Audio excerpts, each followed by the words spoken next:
don't get it. I just don't get it. I don't understand why some men are willing to risk their entire career to wet their wanker in an unfamiliar watering hole. And I damn sure don't understand how they find the time to engage with multiple women, or how they find the patience to do it.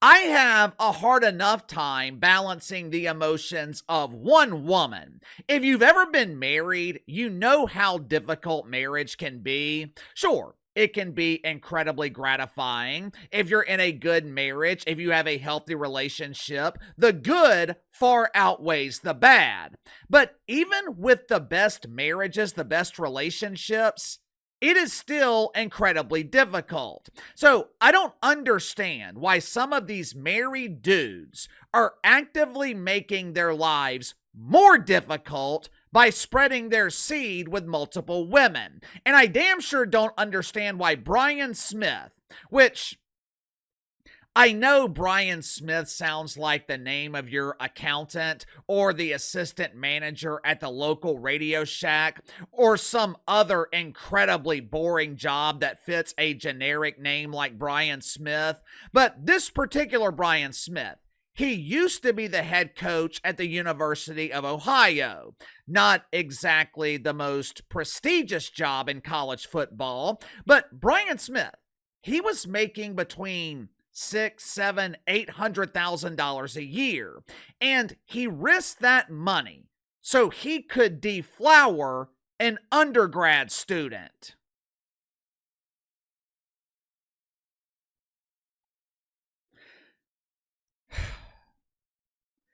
Maybe Brian Smith gave her the most partially satisfying 3 minutes of her life. I hope it was worth it. I hope it was worth it because it cost him his career. Unsurprisingly, infidelity isn't the only reason that Brian Smith was fired. Most of the time, when someone is living wrong, it's not compartmentalized. They're not corrupt, for lack of a better word, in just one area or one aspect of their life. When someone lacks good judgment, it often impacts all aspects of their life. According to the University of Ohio, Brian Smith was a repeat offender. He was a consistent violator of one of the university's policies. Apparently, alcohol is banned on the campus of the University of Ohio. I guess Brian Smith thought the policy only applied to students, or he thought the rule applied to everyone except him. According to the university, Brian Smith was reprimanded multiple times for having booze in his office. The booze strikes again.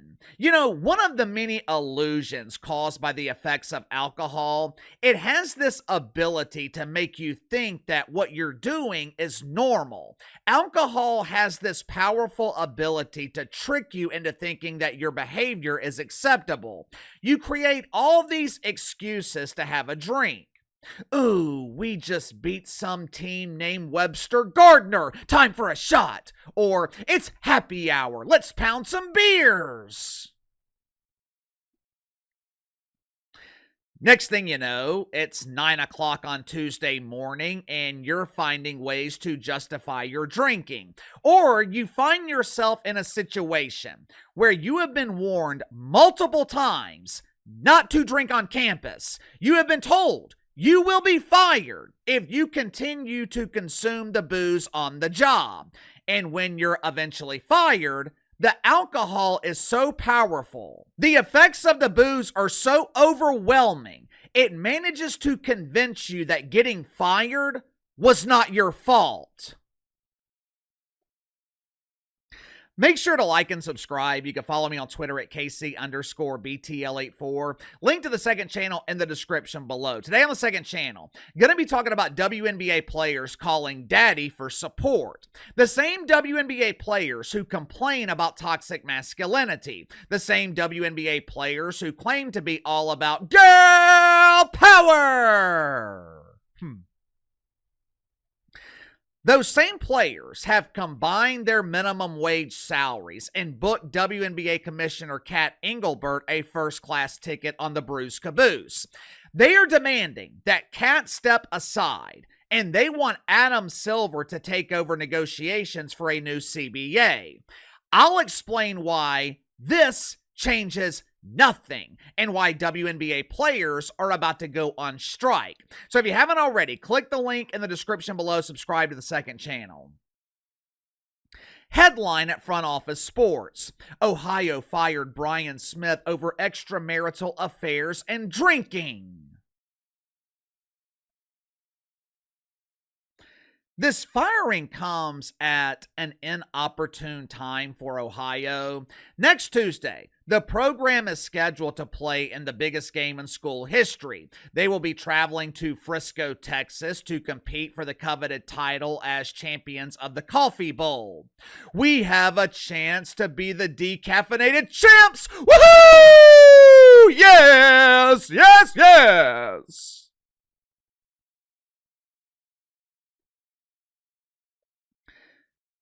This prestigious event, it will be held at something called the Ford Center of the Star. When I looked up the venue, I initially thought that this was the practice facility for the Dallas Cowboys. And that's because it is.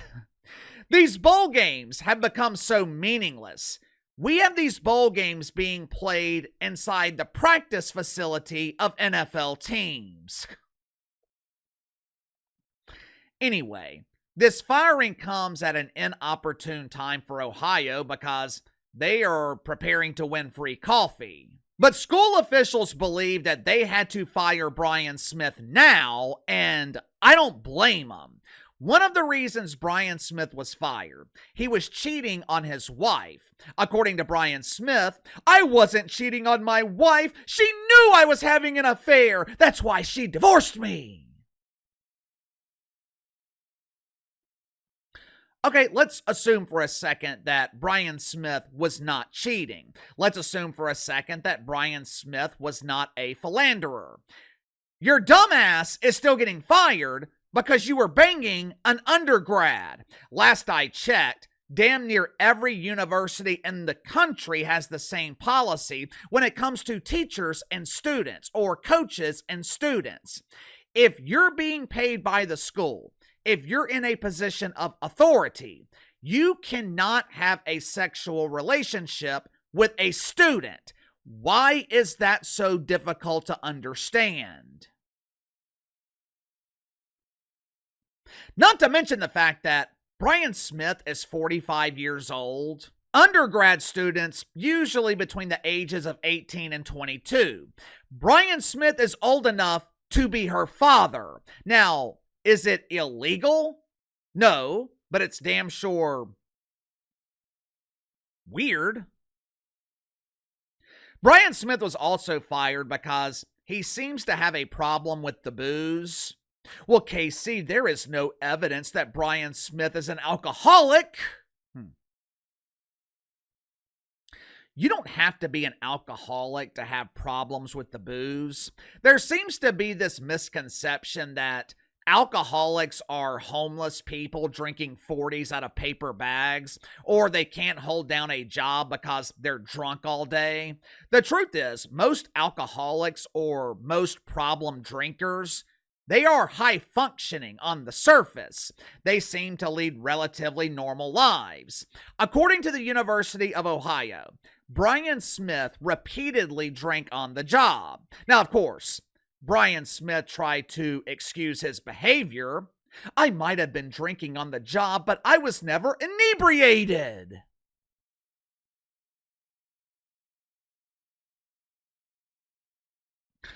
So you were drinking on the job, right?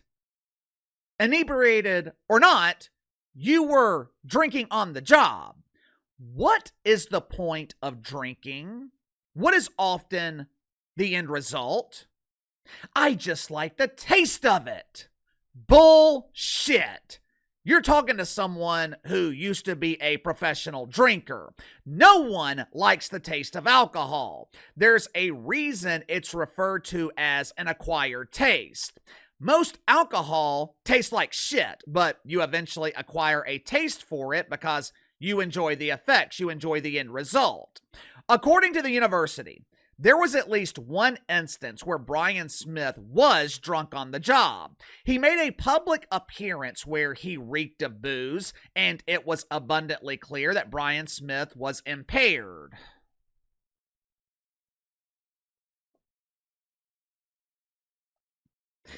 You could make the case that none of these allegations affected Brian Smith's job performance. He went 8-4 this year in his first season, 6-2 in conference play. Obviously, consorting with an undergrad student is no bueno, but you can make the case that that's his personal business. With the drinking, you could say that Brian Smith just likes to have a good time. And if this were the NFL, if Brian Smith were a winning coach at the professional level, maybe you let this slide. Maybe you look the other way. Hard to win in the NFL, so when you find a winner, you hold on to them. Winning cures all, but this is not the NFL. This is not the professional level. No matter how much you want to pretend that college football is professional football, it's not. At the end of the day, these are still kids.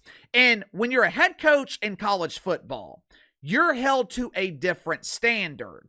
Zion Williamson has what I believe is a strange lifestyle off the court. He's making home videos with porn stars. He's fornicating with OnlyFans models. God only knows what else Zion is doing off the court. If Zion Williamson could stay healthy, if he were an all-NBA player, no one would care.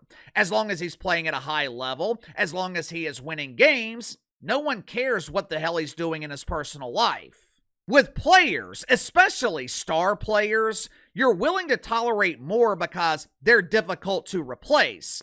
But with a coach, not only are the vast majority of coaches easier to replace, when you're coaching at the collegiate level, you're responsible for setting an example for young men. You're responsible for teaching young men how to be men. In the NFL, players will follow a coach if they relate to them. Players will follow a coach if they respect them. In college, players will follow a coach because they look up to them. Brian Smith was supposed to be setting an example. He's supposed to be the man in the room who exercises good judgment.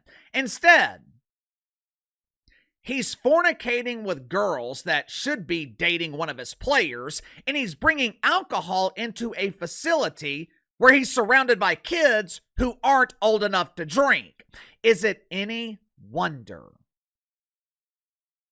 Is it any wonder why Brian Smith was fired? Sound off in the comments below. I'll see you guys later.